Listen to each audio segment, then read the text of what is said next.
Hola, ¿cómo están?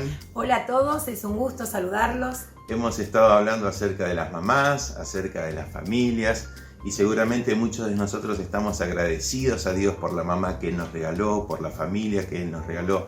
Otros quizás no, quizás lamentablemente tuvieron malas experiencias en su vida, pero lo que queremos invitarles ahora es que estemos pensando acerca de qué es lo que espera Dios de nuestra familia, cuál es la familia que le agrada a Dios. Y para reflexionar acerca de esto, queremos compartirles una ilustración que escuchamos hace bastante tiempo y que nos pareció súper gráfica para ayudarnos a pensar cómo debe ser la familia que agrada a Dios. Esta ilustración se refiere a dos elementos de medición, que si bien ambos trabajan en base a temperatura, pero son muy diferentes uno del otro. El primero de ellos es el termómetro. El termómetro se caracteriza porque absorbe y refleja la temperatura del entorno en el que se encuentra. El otro elemento es el termostato. El termostato se caracteriza porque analiza y actúa para modificar la temperatura del entorno en el que se encuentra. Y pensando en esto, yo quisiera invitarlos a repasar tres particularidades de cada uno de ellos que los hacen muy diferentes a uno del otro. La primera es que en el caso del termómetro es un elemento pasivo, porque su participación se limita a mostrar lo que pasa alrededor. En cambio, en el caso del termostato, su participación es activa, porque al notar lo que pasa en el exterior, actúa para modificar esa condición. La segunda particularidad es que en el caso del termómetro, este solo reacciona a lo que le ofrece el entorno. Si la temperatura sube, la medición del termómetro va a subir. Si la temperatura baja, la medición del termómetro va a bajar. Y así va reaccionando constantemente a lo que el entorno le propone. En cambio, en el caso del termostato, cuando recibe la información del entorno, lo que va a hacer es analizarla y hacer algo para modificarla. Entonces, si la temperatura ha subido demasiado, hace una acción para bajarla. Y si la temperatura ha bajado demasiado, hace una acción para subirla. Y así mantiene la temperatura del entorno en las condiciones que quiere. Y la última particularidad que quisiera repasar es que en el caso del termómetro, este es netamente descriptivo. Lo que hace es mostrar lo que está alrededor sin ningún tipo de agregado. En cambio, en el caso del termostato es normativo, porque tiene determinado un parámetro y mantiene la situación dentro de ese parámetro, esa norma que tiene determinada. Y no va a permitir que la temperatura vaya ni a un extremo ni al otro y lo va a mantener dentro de ese parámetro. Ahora, yo pensaba que es muy interesante que cada uno de nosotros podamos pensar qué tipo de familias son nuestras familias. ¿Mi familia es una familia termómetro o es una familia termostato? Y saben que es imposible que pensemos en la familia si no pensamos en cada uno de nosotros, porque si vamos a la definición del diccionario de familia, el diccionario nos va a decir que la familia es un conjunto de personas que comparten un lazo, ya sea sanguíneo o legal, pero es un conjunto de personas que comparten un lazo. Quiere decir que para poder pensar qué tipo de familia somos, también vamos a tener que pensar qué clase de personas somos. Pero esta es la pregunta que está planteada. ¿Es mi familia una familia termómetro o una familia termostato? Sin duda que las ilustraciones son una excelente herramienta que nos ayudan a analizar una situación con mayor profundidad para que podamos entender mejor y fundamentalmente para que podamos aplicar aquello que estamos aprendiendo en esa ilustración. Y Moni nos hablaba de dos tipos de elementos, un elemento que era más bien pasivo, que solamente hacía un análisis y ahí se quedaba, y otro elemento que era activo, que no solamente hacía un análisis, sino que según lo que determinaba en ese análisis, accionaba, o sea, llevaba a cabo una acción. Y nos preguntaba qué tipo de familia éramos nosotros, si éramos una familia pasiva o éramos una familia activa.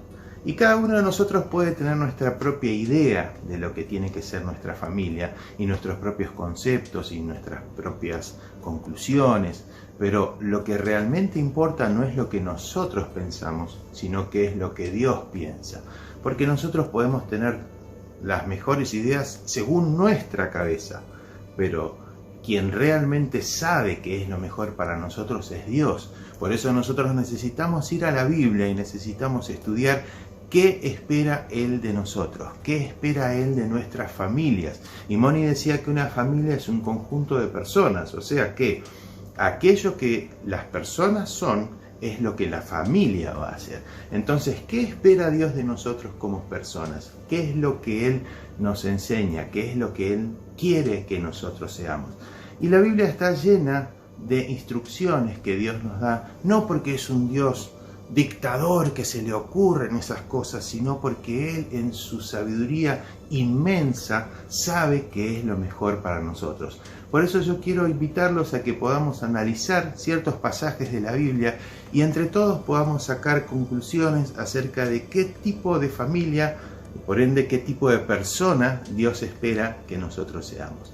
La primera que pido que leamos es en Mateo 22, 37 y ahí al 39 vamos a leer. Esto está ya en el Antiguo Testamento y Jesús lo menciona en el Nuevo también. ¿Por qué? Porque esto es la base, es el inicio, es el punto de partida, es donde todo empieza. Esto es lo primero que Dios espera de nosotros. Fíjense que dice, Jesús le dijo, amarás al Señor tu Dios con todo tu corazón, con toda tu alma y con toda tu mente.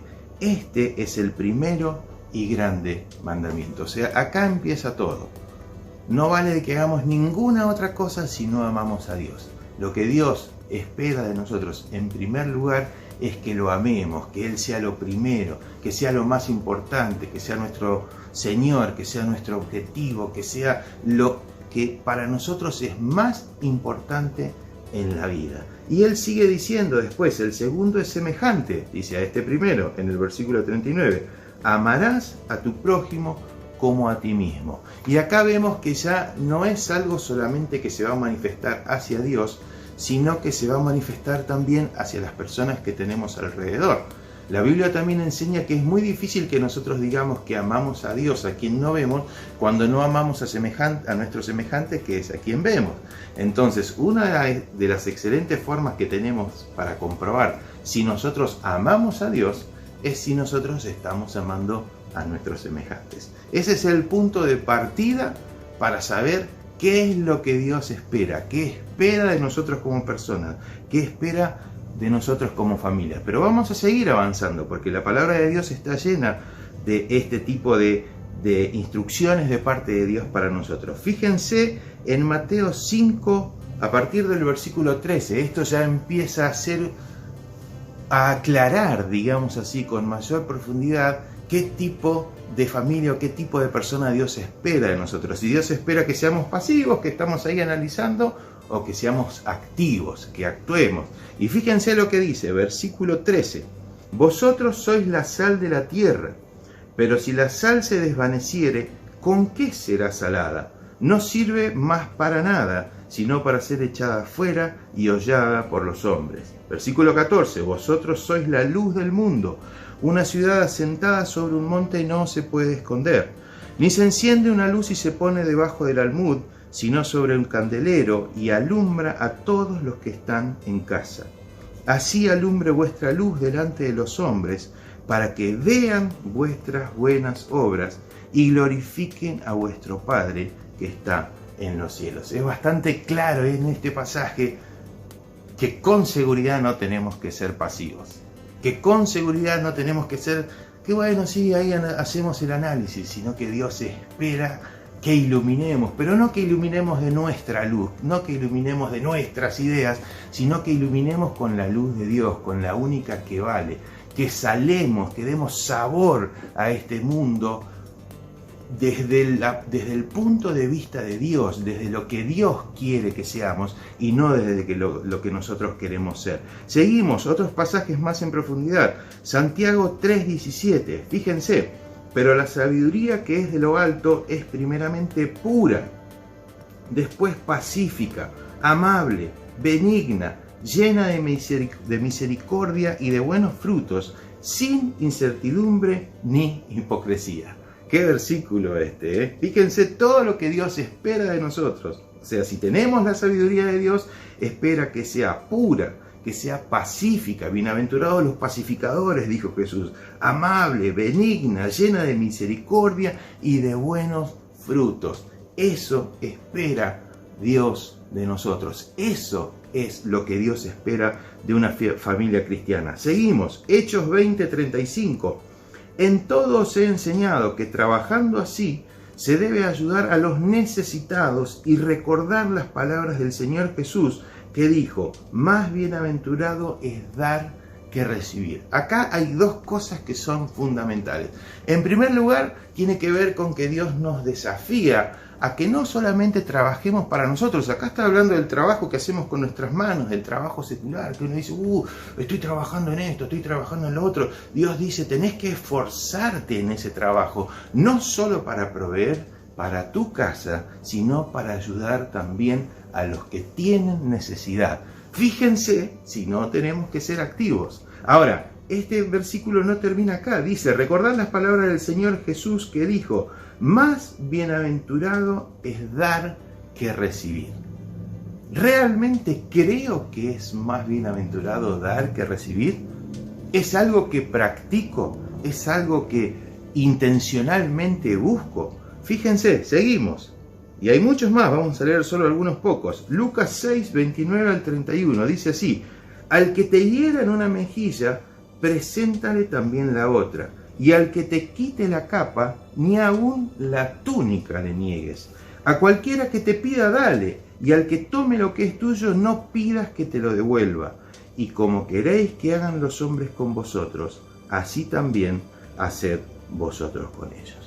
La verdad es que cuando leemos estas partes de la Biblia, realmente es una vara muy alta la que Dios nos pone para que nosotros podamos vivir en esta tierra. No son cosas fáciles de cumplir, no son cosas fáciles de llevar a cabo. No es fácil amar a nuestros enemigos, no es fácil dar la otra mejilla, no es fácil trabajar para ayudar a otros, no es fácil creer que es mejor dar que recibir. Todos son conceptos que con nuestras propias fuerzas no los podemos llevar a cabo. Ahora, ¿saben qué? Dios no nos deja solo con esto. No es que nos deja ahí, nos da órdenes y nos dice vayan, cúmplanlas y arréglense para cumplirlas, sino que la palabra del Señor nos enseña que Él nos capacita para que podamos llevar esa obra que Él demanda de nosotros adelante. O sea, queremos ser una familia como Dios quiere, queremos ser unas personas como Dios quiere, es a través de Dios, es a través de lo que Él nos capacita que podemos llevarlo a cabo. ¿Y cómo esto empieza?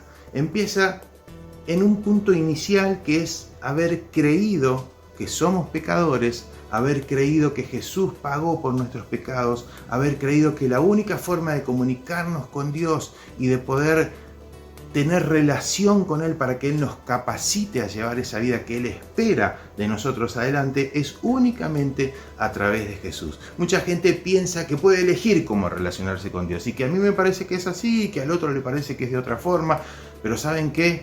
No es como a nosotros nos parece, es como Dios determinó que fuera. Y Dios determinó que fuera únicamente por fe en Jesús, porque Jesús es el único que puede pagar por nuestros pecados y quitar eso que nos separa de Dios. La Biblia dice que todos nacimos separados de Dios a razón de nuestro pecado y que Jesús pagó por ese pecado en la cruz y que si nosotros creemos con fe de que ese sacrificio que Jesús hizo por nosotros fue realmente por nosotros, le pedimos perdón y aceptamos que Él sea nuestro Salvador y nuestro Señor y que Él dirija nuestra vida, ahí nuestra relación con Dios se recompone, volvemos a estar en contacto con Él y podemos empezar a capacitarnos para vivir aquella vida que Él quiere que nosotros vivamos. Ahora seguramente muchos de nosotros ya hicimos eso.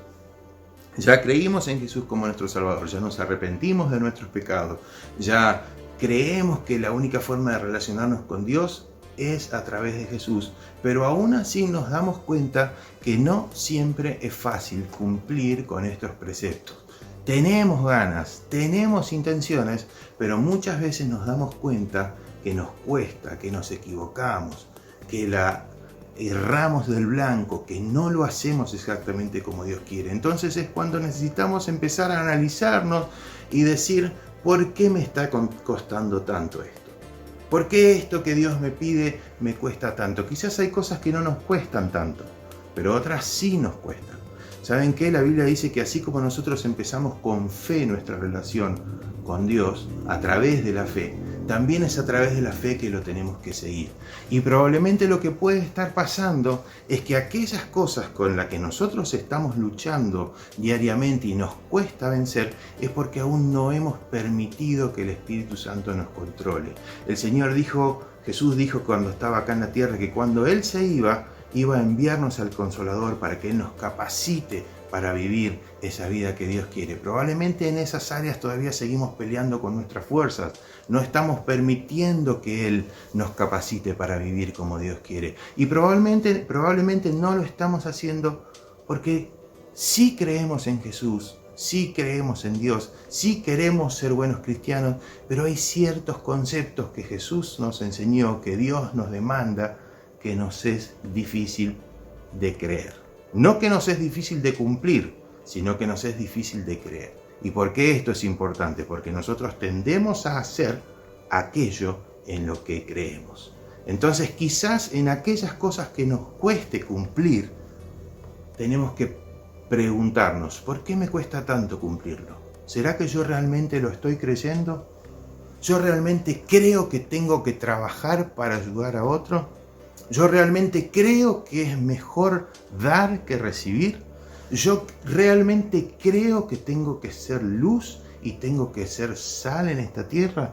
¿Yo realmente creo que tengo que dar la otra mejilla cuando me hacen algún daño? ¿Realmente estoy creyendo en esas enseñanzas que Jesús nos dejó? Y es muy probable que cuando somos sinceros delante de Dios, nos demos cuenta que no estamos pudiendo cumplirla porque no estamos pudiendo creerlas. Y cuando nos ponemos en ese lugar de humildad, en ese lugar de arrepentimiento, en ese lugar de decir, Señor, esto me cuesta creerlo, es cuando hacemos esa oración que hizo el papá cuando se acercó a Jesús para pedirle que le ayude con su hijo. Señor, creo, pero ayuda a mi incredulidad. Probablemente en algunos de estos conceptos con los que batallamos habitualmente y nos cuesta ser las personas que Dios quiere que seamos, necesitamos pensar y cuestionarnos si realmente estamos creyendo ese concepto que Dios nos dejó. Y si no lo creemos, pidamos a Dios que aumente nuestra fe. Es normal que batallemos contra cosas, es normal que nos cueste, es normal que en algunas situaciones nos falte fe y tenemos que pedir, pero que sea normal no significa que tenemos que decir, bueno, nos quedamos ahí, sino que tenemos que luchar por empezar a creer esas cosas. En Romanos Pablo decía, no se conformen a este mundo, sino dejen que el Espíritu Santo les transforme. Lo voy a leer exactamente el pasaje ese. Dice, fíjense, para leerlo con exactitud, Romanos 12:2 dice, no os conforméis a este siglo, sino transformaos por medio de la renovación de vuestro entendimiento, para que comprobéis cuál sea la buena voluntad de Dios, agradable y perfecta. Es necesario que permitamos que Dios siga renovando nuestro entendimiento, transformando nuestra cabeza, para que empecemos a creer y después de creer, cumplir aquellos conceptos que Dios nos pide que cumplamos. Es un gran desafío y es algo que es bueno que como familia lo consideremos. ¿Saben? Hebreos 10:24 dice, considerémonos unos a otros para estimularnos al amor y a las buenas obras.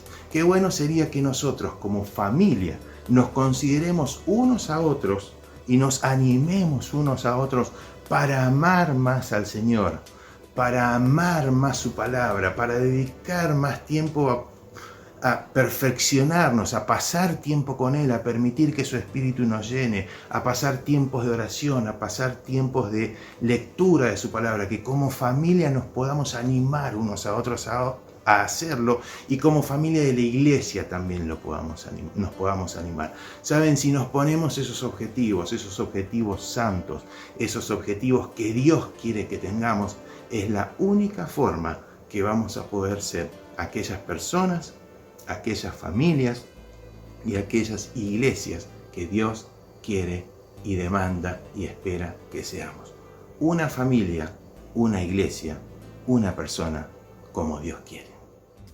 Deseamos de todo corazón que cada uno de nosotros podamos buscar a Dios de una manera tal que seamos llenos de Él y que como resultado de eso influenciemos en nuestro entorno para bien, seamos de bendición para quienes nos rodean y frente a las distintas situaciones que nos tocan vivir y compartir con quienes están a nuestro alrededor, podamos influenciar y modificar de manera favorable y de acuerdo a la voluntad de Dios.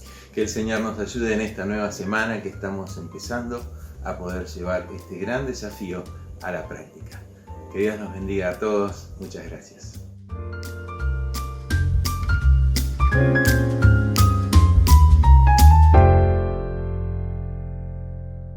Y terminando ese encuentro, oramos.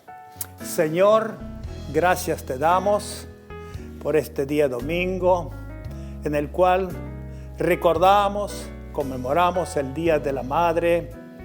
Gracias, Señor, por cada una de nuestras mamás. Muchos de nosotros han despedido a sus mamás, pero otros la tienen. Pero nuestro deseo que tú le bendigas, le des sabiduría, le des entendimiento, educar sus hijos, dar buenos consejos para que bendecidos por ti puedan ser de bendición aún para otras personas. Gracias, Señor, por todo lo que tú nos das, por la libertad, por esa posibilidad, por aquellos que preparan, Señor, estos programas. A ti sea por todo la gloria. Suplicamos por nuestros hermanos que están enfermos para que realmente tu presencia pueda inundar su vida, para que tú puedas colocar sobre ellos también tu mano sanadora y dar la salud. Todas estas cosas lo ponemos ante ti y pedimos, Señor, que nos ayudes con muchos recuerdos pasar este día recordando cada uno de nosotros a nuestras respectivas madres. En nombre de Jesús lo pedimos. Amén.